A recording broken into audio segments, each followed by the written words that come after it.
कहानी के शुरुआत में हमें समुंदर में कुछ अजीबों गरीब क्रिचर निकलकर शहर की तरफ बढ़ते हुए दिखाया जाता है। इन क्रिचर का नाम पैरासाइट्स दिया गया है। यहाँ से हमें एक आदमी को अपने कमरे में सोया हुआ दिखाया जाता है और उनमें से एक पैरासाइट रेंगता हुआ उसके कान के अंदर चला जाता है। अंदर घुसने के बाद वो आदमी बहुत ही ज्यादा तड़पने लगता है, लेकिन कुछ ही देर के बाद वो फिर से सो जाता है। उसी रात में हमें एक लड़के को दिखाया जाता है जिसका नाम सींची था। वो रात को अपने कमरे में हेडफोन्स लगाकर सॉन्ग सुने जा रहा था। यहाँ पर भी वो पैरासाइट उसके कान में घुसने की बहुत कोशिश करता है, लेकिन उसकी कोशिशें नाकामयाब रह जाती हैं। इसीलिए अब वो उसके नाक के पास जाकर सींची को उसके फेस पर कुछ महसूस होने पर उसे लगता है कि वो एक कीड़ा है, इसीलिए वो उसे पकड़कर दूर फेंक देता है। सींची अब उसे मारने के लिए आगे बढ़ता है, लेकिन तभी वो पैरासाइट उसके हाथ पर काटकर उसके हाथ के अंदर ही घुस जाता है। उसकी मॉम के वहाँ पर आने के बाद वो अपने मॉम को भी इसके बारे में बताता है कि उसके हाथ में कुछ चला गया है, और उसका मॉम उसकी हाथ जब देखती हैं तो वो पूरी तरह से नॉर्मल होता है। यहाँ से हमें मॉर्निंग का समय दिखाया जाता है, जहाँ पर सींची अपने घर डिनर के लिए अपने टेबल पर बैठा ही हुआ था, तो उसके हाथ में बहुत अजीब तरह से फील होने लग जाता है। और वहीं दूसरी तरफ हमें वही आदमी को दिखाया जाता है जिसके कान में वो पैरासाइट घुस गया था, यानी चला गया था। वो अपनी वाइफ के पास आता है और उसके ठीक सामने आकर अजीब तरह से अपना फेस को खोल देता है। उसका मुंह बहुत ही खौफनाक तरह का लग रहा था और वो काफी देखने में डरावना लग रहा था, और वो अपनी बीवी का पूरा सिर अपने मुंह में लेकर अपने मुंह को बंद कर लेता है। और ये सब के सब उसी पैरासाइट के वजह से हो रहा था जो पिछली रात उसके कान में चला गया था। इसके बाद हमें उसी लड़के यानी सींची को दिखाया जाता है जो कि स्कूल जाते हुए रास्ते में अपनी दोस्त से मिलता है। वो भी सींची में काफी अजीब तरह के हरकतें नोटिस करती है, और जब वो अपने क्लास में बैठा हुआ था तब उसके साथ बहुत ही कुछ अजीब होने लग गया था, जैसे कि उसके राइट वाले हाथ में बहुत ज्यादा पावर आ चुकी हो। वो अपने घर आकर अपने हाथ को काटने की कोशिश करने लगा था, लेकिन तभी अचानक से उसका हाथ मूव करने लग जाता है और उसे रोकने लग जाता है, और हम देख पाते हैं कि उसका हाथ एक क्रिचर में बदल चुका है, और वो क्रिचर सींची से बातें भी करना शुरू कर देता है। इवन वो उसकी बुक्स भी पढ़ने लग जाता है और उसका लैपटॉप भी यूज किया करता था, क्योंकि वो इंसानों के बारे में जानने की कोशिश कर रहा था कि कैसे इंसान इस धरती पर सर्वाइव कर रहे हैं और क्या क्या करते हैं। जब इसने सींची के बॉडी में घुसने की कोशिश की थी तब सींची ने आगे जाने से रोक लिया था, इसीलिए अब ये क्रीचर राइट हैंड में था और वो बस उसी हाथ को कंट्रोल कर पा रहा था। ये अपना नाम मिकी बताता है और उससे कहने लगता है कि तुम प्लीज मुझे कभी मत काटना और मैं तुम्हें कुछ नहीं कहूंगा, तुम मेरे होस्ट हो। यहाँ से अब सींची और मिकी धीरे धीरे दोस्ती की ओर बढ़ने लगे थे, लेकिन बाकी के सभी लोग जिन्हें पैरासाइट्स ने अपने कंट्रोल में लिया था वे सभी पूरे शहर में बहुत ही ज्यादा तबाही मचाए जा रहे थे, और यही नहीं बल्कि वो इंसानों को मार कर खाए जा रहे थे। इधर मिकी सींची को खींचकर एक रेस्टोरेंट की तरफ लेकर जाने लगता है। वहाँ पर भी बहुत सारे इन्फेक्टेड लोग यानी पैरासाइट्स इंसानों का गोश्त खा रहे होते हैं। वो सींची को देखते हैं तो उन्हें लगता है कि ये भी इन्फेक्टेड है, इसीलिए उसे भी गोश्त देते हैं खाने के लिए। लेकिन जब उन्हें पता चलता है कि ये तो पूरी तरह से इन्फेक्टेड नहीं हुआ बल्कि अभी भी ये इंसान है, तो उसे ही मारने के लिए आगे बढ़ने लगते हैं। लेकिन मिकी पहले ही उसे मार गिराता है और सींची को बचा लेता है, क्योंकि अगर सींची मारा जाता तो वो खुद भी मर जाता, और ये उसने अपने फायदे के लिए किया था। कुछ ही देर के बाद न्यूज में दिखाया जाता है कि शहर के लोग मारे जा रहे हैं और किसी को कुछ भी समझ में नहीं आ रहा कि इतने सारे लोग आखिर कैसे मर रहे हैं और मार रहे हैं कौन। इसका मतलब यह था कि सभी पैरासाइट्स अपना यह काम बहुत ही चालाकी और अपने आप को छुपा कर रहे थे। सींची मिकी से कहता है कि तुम अपने साथी पैरासाइट्स से क्यों नहीं कहते कि इंसानों को ना खाएं, तो मिकी उससे कहने लगता है कि तुम भी तो सब्जी और जानवरों के गोश्त को खाते हो, तो इसी तरह हम सभी का खाना इंसान ही है, तो उसमें बुरी बात क्या है। अब मिकी को महसूस हो जाया करता था कि उसके आसपास कौन सा पैरासाइट्स हैं। तो जब सींची स्कूल के लिए जाता है तब वो उसे बताता है कि तुम्हारे पास में एक और पैरासाइट है,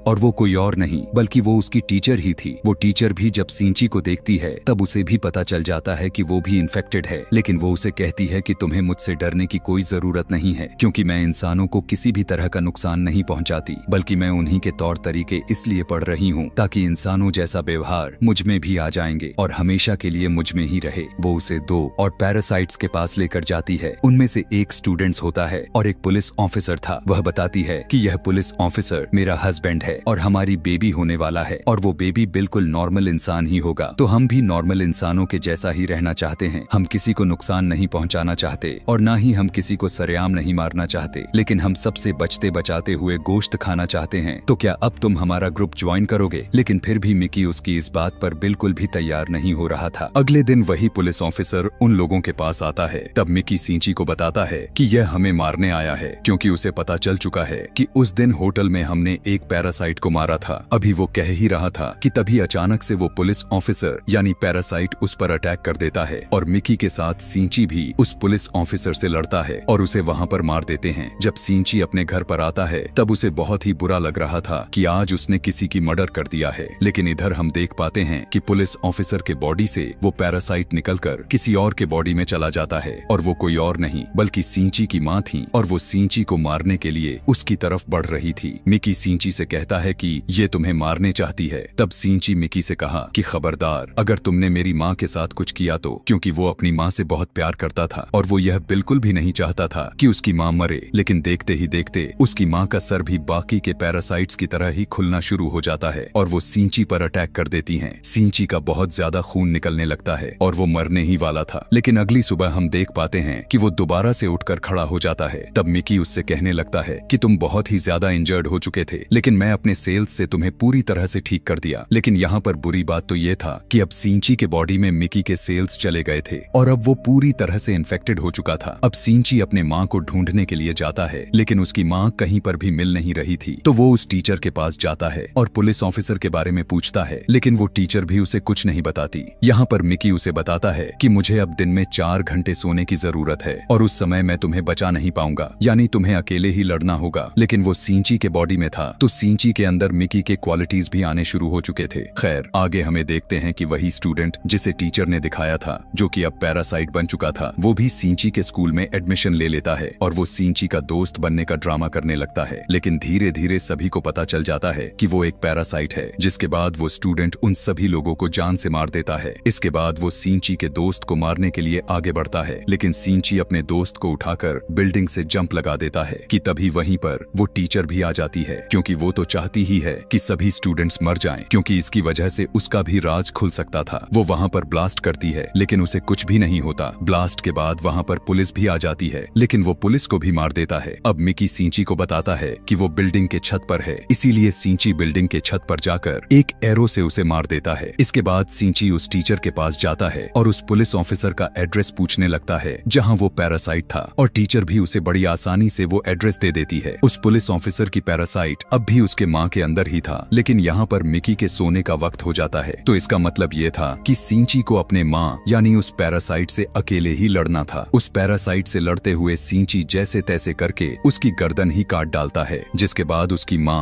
और वो पुलिस ऑफिसर दोनों मारे जाते हैं। यहाँ से उदासी के साथ वो अपने हॉस्पिटल में अपने दोस्त से मिलने के लिए जाता है। सींची और मिकी दोनों बातें कर रहे होते हैं, जिसमें सींची कहता है कि मैं एक एक करके सभी पैरासाइट्स को मार डालूंगा। कि तभी हम देख पाते हैं कि कोई उसकी पिक्चर्स ले रहा होता है, यानी वो जरूर कोई जासूस ही था। यहीं पर इस कहानी का पार्ट 1 खत्म हो जाता है। यहाँ से अब मैं इस कहानी का पार्ट 2 एक्सप्लेन करने वाला हूँ। पार्ट 2 में उस एक्सीडेंट के कुछ महीनों के बाद का सीन दिखाया जाता है, जहाँ पर आर्मी को पता चल जाता है कि इस शहर में कुछ पैरासाइट्स हैं जो लोगों पर अटैक करके उन्हें मार कर खाए जा रहे हैं। तो इसीलिए वो लोगों को बचाना चाहते थे। फिर वो एक जेल से एक सीरियल किलर को ले आते हैं जो पहचान सकता था कि पैरासाइट कौन है और नॉर्मल ह्यूमन कौन है। उसके सामने एक एक करके लोगों को लाया जाता है तो वो सभी को नॉर्मल बता देता है, लेकिन जब उसके सामने सींची आता है तो वो सोच में पड़ जाता है और काफी सोचने के बाद वो कहता है कि ये भी नॉर्मल है। यहाँ से सीधा सींची अपने घर जा रहा होता है। तब मिकी उसे बताता है कि हमारे आसपास एक पैरासाइट है जो बहुत ही करीब है। उसे ढूंढते हुए वो पास के एक बिल्डिंग में जाते हैं जहाँ पर वो पैरासाइट एक इंसान का गोश्त खा रहा था। जब वो पैरासाइट सींची को देखता है तब वो उसकी तरफ बढ़ता है, लेकिन मिकी अचानक से उस पर अटैक करके उसे मार डालता है। वहाँ पर उसे फील होने लगता है कि जैसे उसके पीछे कोई है और ये इंसान कोई और नहीं बल्कि वही आदमी था जो इस कहानी के पार्ट 1 के एंड में सींची और मिकी की फोटो खींच रहा था। यहीं पर हमें इस शहर का मेयर को भी दिखाया जाता है जो कि पैरासाइट्स के फेवर में बोलता था और वो बहुत ही ज्यादा बुरा आदमी भी था। यहाँ पर हमें पता चलता है कि वो टीचर भी उसी के साथ साथ मिली हुई थी। वहीं पर हम देखते हैं कि उस टीचर का बेबी भी जन्म ले चुका था, जो कि बिल्कुल नॉर्मल था। वो मेयर जान गया था कि सिंची पैरासाइट्स को मारे जा रहा है, इसीलिए वो सिंची को खत्म करने का डिसाइड करता है। लेकिन टीचर उसे ऐसा करने से मना करने लगती है। वो कहती है कि सिंची और मिकी आपस में जुड़े हुए हैं और मैं देखना चाहती हूँ कि आखिर ये कैसे एक साथ जुड़े हुए हैं, और अगर तुम सिंची को मारोगे तो हमारा पैरासाइट मिकी भी मारा जाएगा। और इसीलिए उसी ने सिंची के पीछे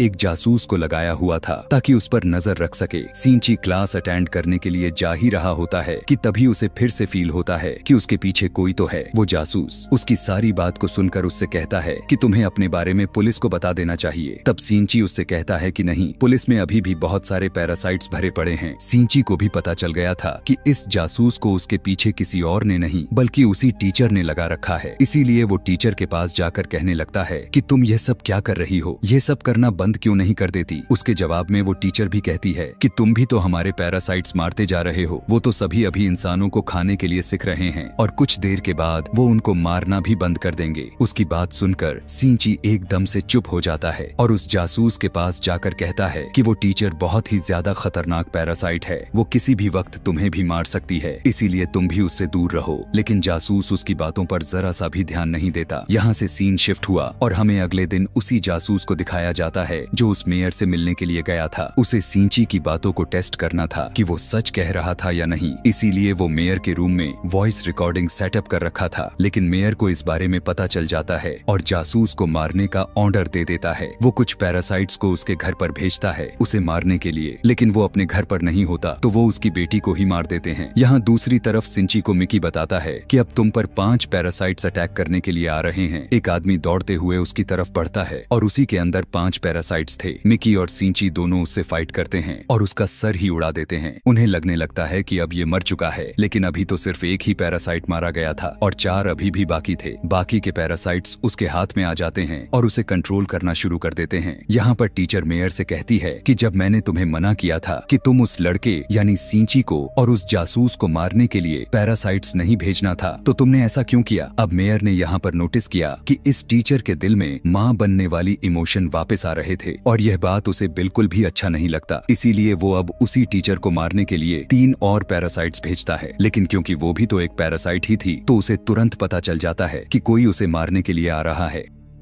इसीलिए उन्हें अपने जाल में फंसाने के लिए एक पार्किंग लॉट में बुलाती है और उन तीनों से अकेले ही फाइट करके उन्हें जान से मार देती है। लेकिन जब वो घर आती है तब वो देखती है कि उसका बच्चा तो वहाँ पर है ही नहीं। वहीं पर उसे एक नोट मिलता है जिस पर लिखा हुआ था कि तुम्हारा बच्चा अब मेरे कब्जे में है, इसीलिए तुम मुझसे मिलने के लिए ब्रिज पर आओ। और वो नोट किसी और का नहीं बल्कि उसी जासूस का था। वो टीचर की बेबी को मारकर अपनी मरी हुई बेटी का बदला लेना चाहता था। टीचर भी घबराते हुए सिंची को अपने साथ लेकर गई थी। तब सिंची उसे बताता है कि तुम्हें इसे मारकर कुछ नहीं मिलेगा क्योंकि यह बेबी एक नॉर्मल इंसान है। इसी दौरान वहाँ पर बहुत सारी आर्मी भी आ जाती है और उन्हें पता चल जाता है कि मेयर ने अपने बिल्डिंग के अंदर बहुत सारे पैरासाइट्स छुपा कर रखे हुए हैं। इसीलिए वे लोगों को उस बिल्डिंग से एक एक को स्कैन करके बाहर निकाल रहे थे और जो भी पैरासाइट्स था उन्हें शूट करके मार दिए जा रहे थे। सीरियल किलर भी वहीं पर था। मेयर को स्टेज पर स्पीच करता हुआ देखते हैं जो सभी से कह रहा था कि असली मॉन्स्टर्स कोई और नहीं बल्कि खुद इंसान ही हैं जो कि पैरासाइट्स को बिना वजह ही मार रहे हैं। उसकी इतनी सी बात की वजह से सारे आर्मी वाले उसे शूट करके भून देते हैं जिससे उसकी भी मौत हो जाती है कि तभी उसी में खड़ा सीरियल किलर चिल्लाकर कहने लगता है कि ये तो बस एक इंसान था, ये तो पैरासाइट्स का साथ दे रहा था। लेकिन जब वो पीछे मुड़कर देखते हैं तो वही आदमी खड़ा होता है जिसके अंदर 5 पैरासाइट्स थे। सभी लोग उसे शूट करके मारने की कोशिश करते हैं लेकिन उसे कुछ नहीं होता। इधर वो जासूस उस बच्चे को नीचे फेंकने ही वाला था कि तभी टीचर अपने बच्चे को बचाने के लिए मजबूरी में उसे पैरासाइट बनना पड़ जाता है और वो अपना एक हाथ निकालकर उस जासूस के चेस्ट में घुसा देती है जिसकी वजह से सबको पता चल जाता है कि वो भी एक पैरासाइट है। पुलिस भी अब उस पर शूट करने लगती है और टीचर को काफी अच्छे से पता चल चुका था कि अब उसकी जान नहीं बचने वाली, तो वो अपने बेबी सिंची को देने के लिए उसके पास आती है। जैसे ही वो अपने बच्चे को सिंची के हाथ में देती है बहुत ज्यादा गोलियां लगने की वजह से उसकी फौरन डेथ हो जाती है। यहाँ पर सिंची को अपनी माँ भी याद आने लग जाती है और उसमें इंसानों वाली फीलिंग्स दोबारा से आना शुरू हो जाती हैं। इधर से पुलिस इन्वेस्टिगेशन करने के लिए सिंची को अपने साथ ले जाती है, लेकिन साथ ही उन्हें खबर मिलती है कि उस आदमी ने जिसके अंदर 5 पैरासाइट्स थे सारे के सारे आर्मी को मार गिराया है। इसीलिए सिंची फौरन से कार से वहां पर जाता है और वही पैरासाइट उसकी कार के ऊपर हमला करके उसकी कार का एक्सीडेंट कर देता है। किसी तरह करके वो अपनी और मिकी का जान बचाकर जंगल में भाग जाता है। मिकी सिंची से कहने लगता है कि जब तक तुम मेरे पास हो उसको पता चल जाएगा कि हम कहाँ हैं, इसीलिए तुम मुझसे अलग हो जाओ प्लीज। कि तभी वहाँ पर 5 पैरासाइट्स वाला आदमी आ जाता है और फौरन उन पर अटैक कर देता है। अब क्योंकि सिंची और मिकी में काफी गहरी दोस्ती हो चुकी थी, इसीलिए दोस्ती के नाते मिकी अपनी कुर्बानी दे देता है, यानी अपनी जान को सेक्रीफाइस कर देता है और उसके बॉडी से अलग हो जाता है और सिंची को वहाँ से भाग जाने के लिए कहता है और मिकी को वो पैरासाइट मार देता है, जिस पर सिंची काफी उदास हो जाता है और फिर अपने दोस्त की घर की तरफ जाता है। वो उसका बहुत ख्याल रखती है। सिंची लेटा हुआ था कि तभी वो देखता है कि उसके एक हाथ में से एक और हिस्सा ग्रो कर रहा है और ऐसा इसलिए हुआ था क्योंकि मिकी ने सिंची को अपने बॉडी से ठीक किया था, तो मिकी के सेल्स उसके बॉडी में आ गए थे, इसलिए अब वो दोबारा से ग्रो हो सकता था। सिंची को पता चलता है कि अब ये दोबारा से आ रहा है तो उस पैरासाइट्स को दोबारा से पता चल जाएगा कि मैं कहाँ हूँ, इसीलिए वो अपनी दोस्त की जान बचाने के लिए उसे बाय कहकर वहाँ से फौरन निकल जाता है। लेकिन जैसे ही वो बाहर जाता है तो वो 5 पैरासाइट्स वाला आदमी उसे फिर से पकड़ लेता है, लेकिन वो एक फैक्ट्री में पहुंचकर सिंची एक केमिकल रॉड उसके पैर में दे मारता है, लेकिन फिर भी उसे कुछ नहीं होता और वो सिंची से कहने लगता है कि तुम क्या समझ रहे हो कि मैं इससे मर जाऊंगा, मैं तो तुम्हें मारकर बाकी इंसानों को भी मार दूंगा और उसके बाद मैं और बाकी के पैरासाइट्स इस दुनिया पर राज करेंगे। अब उसे मारने ही वाला होता है कि तभी मिकी उसी समय उसके बॉडी में दोबारा से ग्रो कर जाता है और उस पैरासाइट्स पर अटैक कर देता है। इसी के साथ उसके बॉडी में कुछ होने लग जाता है और वो तड़पने लगता है। तब मिकी सिंची को बताता है कि जिस रॉड से तुमने इसको मारा था उस पर बहुत सारे केमिकल्स लगे हुए थे और उसी केमिकल की वजह से वो सभी 5 पैरासाइट्स उसके बॉडी में अब नहीं रहना चाहते और एक एक करके सारे पैरासाइट्स उसकी बॉडी छोड़ देते हैं और अब सिर्फ उसकी बॉडी का ढांचा ही बाकी रह गया था। तब सिंची उस ढांचे को उठाकर सीधा आग में फेंक देता है, जिससे अब फाइनली उसकी डेथ हो ही जाती है। यहाँ से सीधा हमें काफी दिनों के बाद का टाइम दिखाया जाता है जब सब कुछ नॉर्मल हो चुका था और मिकी सिंची से कह रहा था कि इस दुनिया में अब कोई भी पैरासाइट्स नहीं रहा, तो इसीलिए हमें भी साथ रहना नहीं चाहिए, मैं तुमसे अलग हो जाऊंगा। लेकिन सिंची उसे ऐसा करने से मना तो करता है, फिर भी मिकी खुद ही अपने आप को खत्म कर लेता है और वापस से सिंची की हाथ नॉर्मल यानी अपनी फॉर्म में आ जाता है, जिसे देखकर सिंची बहुत ही ज्यादा उदास हो जाता है और मिकी को मिस करने लगता है। यहाँ से हमें दिखाया जाता है कि काफी सारे टाइम गुजर गए होते हैं सिंची और उसके दोस्त काफी अच्छी जिंदगी गुजार रहे थे और उस टीचर के बेबी से भी मिलने के लिए जाया करते थे कि तभी अचानक हम देखते हैं कि वो सीरियल किलर वापस आ गया था और वो सिंची की दोस्त को किडनैप कर लेता है। वो उसके कान में कहने लगता है कि असली मॉन्स्टर इंसान है, लेकिन सिंची की दोस्त असली मॉन्स्टर उसी सीरियल किलर को ही कहती है। अभी वो इतना कही ही थी कि तभी वो सीरियल किलर सिंची की दोस्त को उस बिल्डिंग से सीधा नीचे फेंक देता है, लेकिन सिंची फौरन दौड़कर उसके पास जाता है और अपना हाथ लंबा करके उसे बचा लेता है और यहाँ पर उसे फील होता है कि उसकी मदद मिकी ने ही की है। और इसी के साथ यह कहानी, यह मूवी यहीं पर खत्म हो जाती है, यानी पार्ट 2 भी। Thanks for watching.